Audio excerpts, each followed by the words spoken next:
Let's take a look at the latest on the Israel-Iran war. There are new questions this morning about whether the U.S. military strikes obliterated the country's nuclear program or only set it back a few months.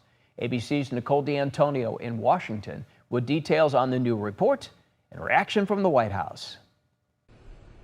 This morning, President Trump at the NATO summit in the Netherlands meeting with world leaders just hours after he announced a ceasefire between Israel and Iran. The president doubling down on his claim that the Iranian nuclear sites were completely destroyed from the U.S. strikes, but conceding that he's awaiting additional intelligence assessment from the Israelis. I believe it was total obliteration.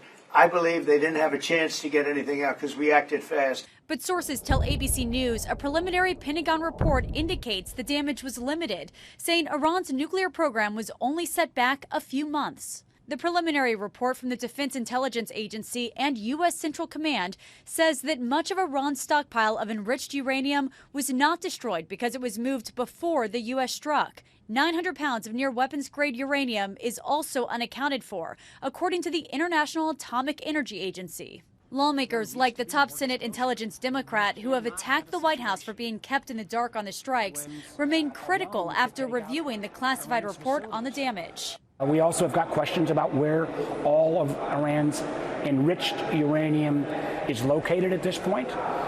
And if it's not taken out, what next? Are our troops still in harm's way? But a top U.S. military commander says even after Saturday's attack, Iran remains a serious threat to U.S. forces in the Middle East. They do. They possess considerable tactical capability. Back at the NATO summit, the conflict in the Middle East still looms large, along with a host of issues, including the unresolved Russia-Ukraine war and Trump's controversial comments about whether America will be faithful to alliance's core mutual defense pact. Meanwhile, the special envoy to the Middle East now calling for an investigation into the leaked Pentagon report, saying whoever's responsible should be held accountable. Nicole D'Antonio, ABC News, Washington.